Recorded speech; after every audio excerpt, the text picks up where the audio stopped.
빌립보서 4장 10절에서 13절 신약성경 322페이지입니다. 한 목소리로 읽도록 하겠습니다.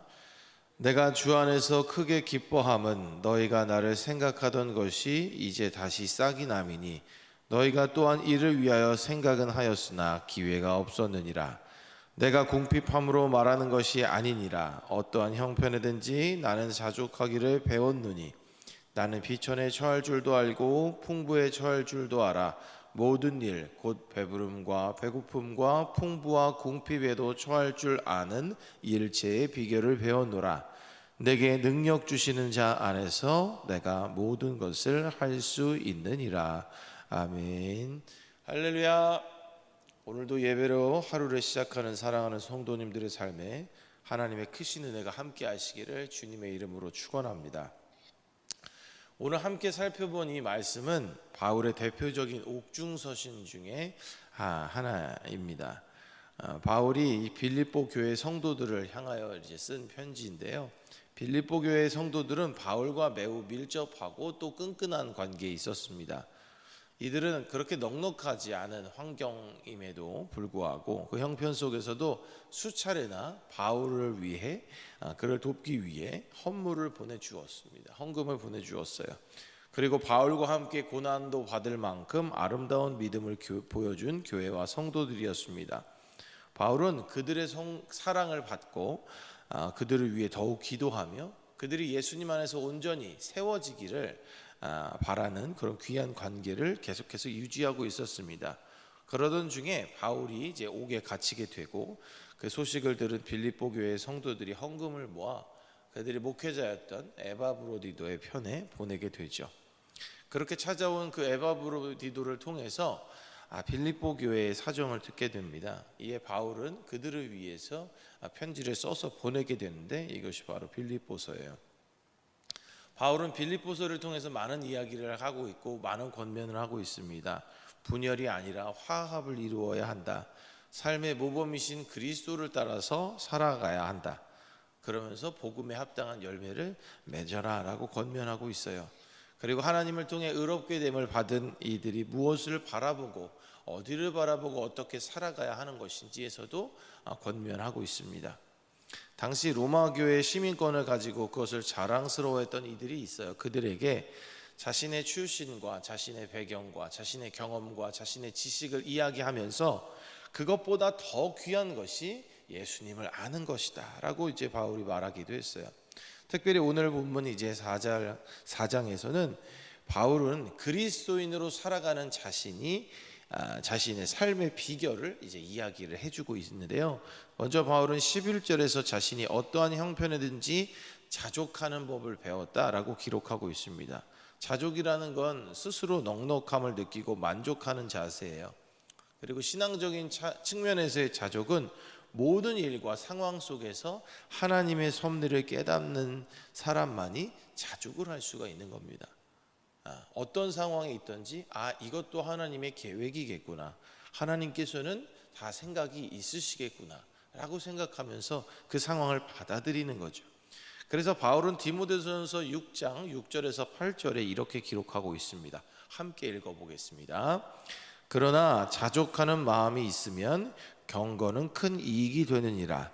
우리가 세상에 아무것도 가지고 온 것이 없음에 또한 아무것도 가지고 가지 못하리니 우리가 먹을 것과 입을 것이 있은즉 족한 줄로 알 것이니라. 아멘.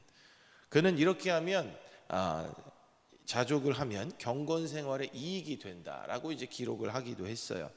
그렇다면 바울이 자족할 수 있었던 것은 무엇 때문일까? 12절에 그 내용이 기록되어 있는데 오늘 본문 12절 한번 읽어보겠습니다. 나는 비천에 처할 줄도 알고 풍부에 처할 줄도 알아.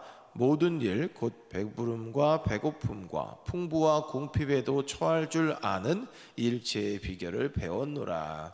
아멘. 그렇습니다. 바울은 모든 상황을 경험했어요. 풍족할 때도 있었고 부족할 때도 있었고 배부를 때도 있었고 배고플 때도 있었습니다. 그 많은 상황을 경험함을 통해서 어느 상황에서도 마음을 지키며 견디어낼 수 있게 된 것이죠.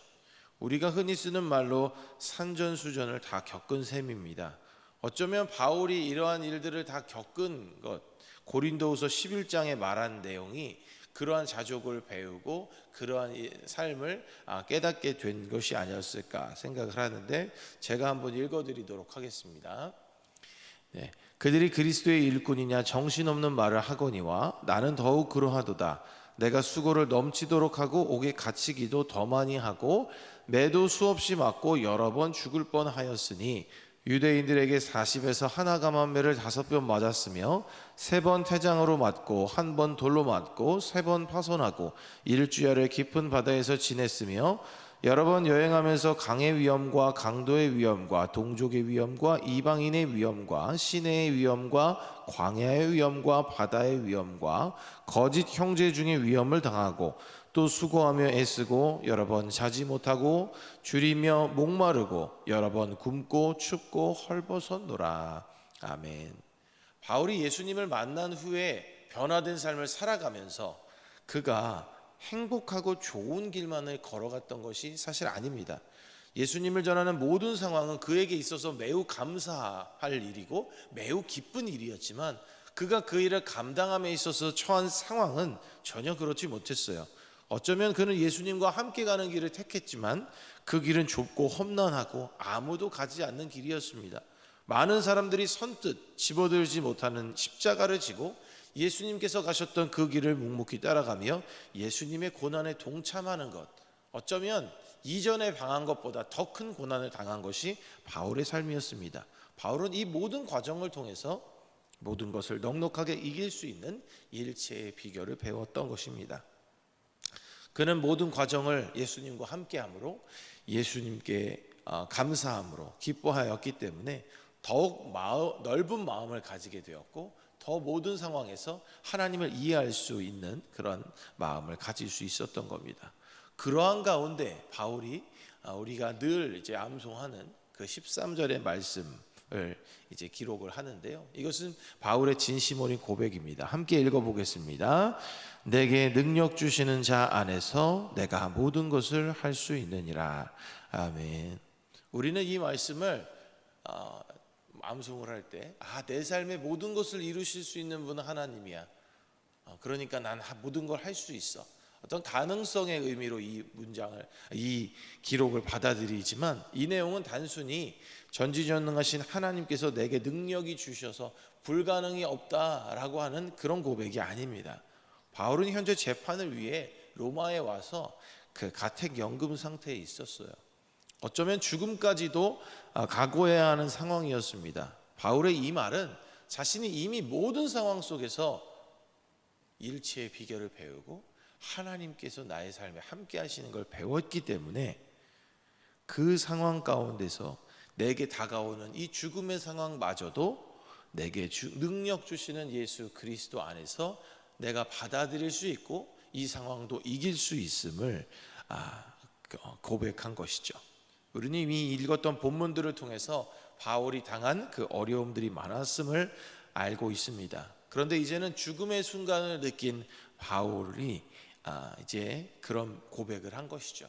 바울은 이미 사도행전 20장 22절에서 25절까지 보면 예루살렘으로 가는 여정을 멈추지 않을 것을 분명히 밝히고 있습니다. 그리고 이렇게 고백한 적이 있는데요. 한번 같이 읽어보겠습니다. 시작. 보라, 이제 나는 성령에 매어 예루살렘으로 가는데 거기서 무슨 일을 당할는지 알지 못하노라. 오직 성령이 각 성에서 내게 증언하여 결박과 환난이 나를 기다린다 하시나 내가 달려갈 길과 주 예수께 받은 사명 곧 하나님의 은혜의 복음을 증언하는 일을 마치려 하면은 나의 생명조차 조금도 귀한 것으로 여기지 아니하노라. 보라, 내가 여러분 중에 왕래하며 하나님의 나라를 전파하였으나 이제는 여러분이 다 내 얼굴을 다시 보지 못할 줄 아노라. 아멘.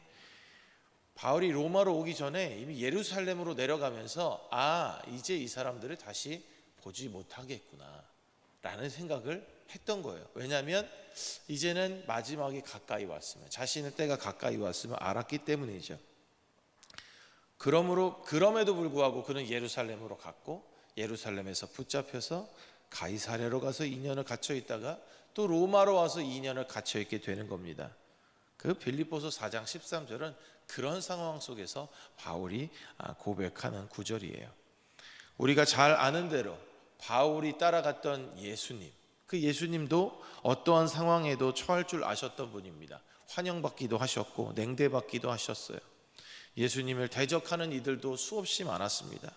바울은 그 예수님을 따라가는 삶을 살아갈 때에 내가 이렇게 당하는 일이 예수님께서 가셨던 그 길이구나라는 걸 깨달았기 때문에 그 길을 갈 수 있었습니다. 그렇게 바울은 예수님을 만나 변화되어 평생을 예수님과 동행했습니다.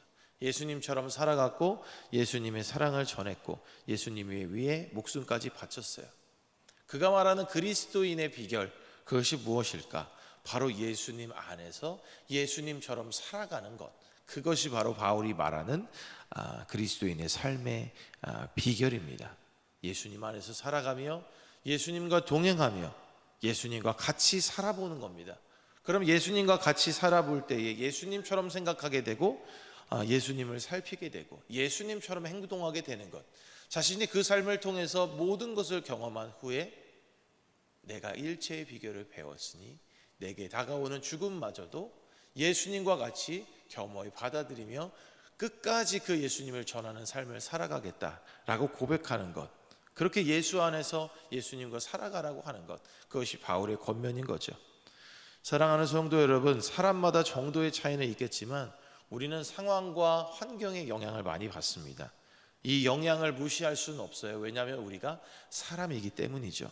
그러나 우리의 믿음만은 상황과 여건에 의해서 달라져서는 안 될 것입니다. 우리에게 기쁨이 올 때 감사했었다면 우리에게 어려움이 올 때도 우리는 감사할 수 있어야 합니다. 그리고 그 어려움 중에도 하나님의 뜻과 섭리가 있어서 이 어려움을 통해서 하나님의 사랑을 더 깨닫기를 원하시는 그 하나님의 뜻을 우리가 알아야 하는 것이죠. 내가 원하는 대로 내 삶이 풀리지 않을 때 난 이제 못하겠다라고 말하는 것이 아니라 하나님께서도 이번에 이 일을 통해서 나에게 깨닫게 하시는 바가 있겠구나, 이 시간을 지나며 하나님의 은혜를 더 깊이 경험하게 하시겠구나, 나에겐 계획도 없고 대책도 없고 해결할 능력도 없지만 내가 예수님과 함께 동행하면 온전히 이 일을 감당할 수 있겠구나라고 내 마음에 생각하며 우리에게 주어진 삶을 계속해서 살아내야 하는 것이죠. 우리 성도님들은 이런 경험을 통해서 하나님께서 주시는 삶을 아름답게 살아가는 가운데 바울과 같이 예수님과 같이 모든 상황에 처할 줄 아는 그 일치의 비결을 배우시고 어떠한 상황에서나 기쁨과 감사를 잃어버리지 않는 아름다운 삶을 살아가시기를 소망합니다. 특별히 바라기는 우리 모두가 바울처럼 일체의 비결을 배워서 정말 어떠한 순간에도 정말 믿음의 주여 우리를 온전케 하시는 이 예수 그리스도만을 바라보며 승리하는 귀한 삶을 살아가기를 되기를 소망합니다. 오늘도 우리에겐 귀한 하루가 주어졌는데요, 우리가 이 귀한 하루 속에서 어떤 일이 벌어질지 알 수 없습니다. 그러나 바울이 살아봤고 바울이 권면하고 있는 그리스도인의 삶의 비결, 예수님과 동행하며 승리하는 그런 귀한 삶이 오늘을 살아가는 우리들의 삶이 되기를 다시 한번 주님의 이름으로 간절히 축원합니다. 기도하겠습니다. 사랑의 하나님, 감사합니다. 오늘의 말씀을 통해 하나님의 자녀로서 살아가는 삶의 비결을 깨닫게 하시니 감사합니다. 우리에게 어떠한 상황에서나 자족할 수 있는 마음을 주시고 또한 그러한 마음을 배울 수 있는 상황과 환경도 열어주옵소서. 그리하여 어떠한 환경 가운데서도 어떠한 상황 가운데서도 하나님과 동행하며 승리하는 사랑하는 하나님의 자녀로 살아가게 인도하여 주옵소서. 예수님의 이름으로 기도합니다. 아멘.